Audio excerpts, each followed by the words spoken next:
Mutton dum biryani എങ്ങനെയാണ് ഉണ്ടാക്കാൻ നോക്കാം. ആവശ്യമുള്ള സാധനങ്ങൾ: 1.5 കിലോ മട്ടൻ, 1 സ്പൂൺ മുളക് പൊടി, കുറച്ച് മഞ്ഞൾപ്പൊടി, ഉപ്പ്, വെള്ളം ചേർത്ത് വേവിച്ച് വെച്ചിട്ടുള്ളതാണ്. 5 സവോള നീളനെ അരിഞ്ഞ് വെച്ചിട്ടുള്ളതും, 4 പച്ചമുളക്, 3 തക്കാളി അരിഞ്ഞ് വെച്ചിട്ടുണ്ട്, ഇഞ്ചി, വെളുത്തുള്ളി, ചുവന്നുള്ളി, 1 കൈപ്പിടി അളവ് മല്ലി, പുതിന. പിന്നെ സ്പൈസസ് ആയിട്ട് പട്ട, ഗ്രാമ്പു, ഏലക്കായ, ബിരിയാണി ലീഫ്, ബാസ്മതി റൈസ് അരമണിക്കൂർ കുതിർത്തി വെച്ചിട്ടുള്ളത്. ഇപ്പോൾ ബിരിയാണി ചെമ്പ് അടുപ്പത്ത് വെച്ചതൊന്ന് ചൂടായതിനു ശേഷം എണ്ണയും നെയ്യും കൂടി ഒഴിച്ച് നമ്മുടെ ഹോൾ സ്പൈസസ് ഇട്ട് അതൊന്ന് മൂത്ത് വരുമ്പോൾ നമ്മൾ അരിഞ്ഞ് വെച്ചിട്ടുള്ള സവോളയും പച്ചമുളകും കൂടി ചേർത്ത് സ്വല്പം ഉപ്പും കൂടി ചേർത്ത് നന്നായി വഴറ്റി കൊടുക്കാം. അതൊന്ന് നന്നായി വഴണ്ടി വരുമ്പോൾ അതിലേക്ക് അരച്ച് വെച്ചിട്ടുള്ള ഇഞ്ചി വെളുത്തുള്ളിയുടെ പേസ്റ്റ് ചേർത്ത് കൊടുക്കാം. നന്നായി വഴണ്ടി വരുമ്പോൾ അതിലേക്ക് നമുക്ക് ബിരിയാണി മസാല ചേർത്ത് കൊടുത്ത് അതിൻ്റെ പച്ചമണമൊന്ന് മാറി വരുമ്പോൾ അരിഞ്ഞു വെച്ചിട്ടുള്ള തക്കാളിയും കൂടി ചേർത്ത് നന്നായി വഴറ്റി കൊടുക്കാം.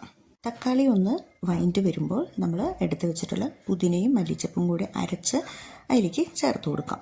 അതിൻ്റെ പച്ചമണം കൂടി മാറി വരുമ്പോൾ നമ്മൾ കഴുകി കുതിർത്തി വെച്ചിട്ടുള്ള അരി വെള്ളമൊക്കെ ഊറ്റി നമുക്ക് അരി ചേർത്ത് കൊടുക്കാം. അരി ഒന്ന് ചേർത്ത് കൊടുത്ത് നന്നായി ഒന്ന് മിക്സ് ചെയ്ത് കൊടുക്കാം. മിക്സ് ചെയ്ത് കൊടുത്തതിന് ശേഷം ബിരിയാണിക്ക് ആവശ്യമുള്ള വെള്ളം ചേർത്ത് കൊടുക്കാം.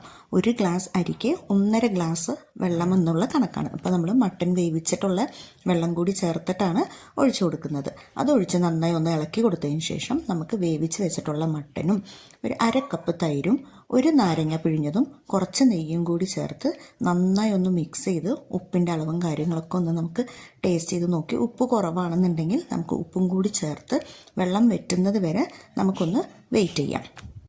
ഇപ്പോൾ വെള്ളമൊക്കെ നന്നായി വറ്റി വന്നിട്ടുണ്ട്. ഇപ്പോൾ നമുക്ക് തീ ഒന്ന് സിമ്മിലാക്കി ദമ്മിട്ട് ഒരു 5 മിനിറ്റ് വെയിറ്റ് ചെയ്യാം.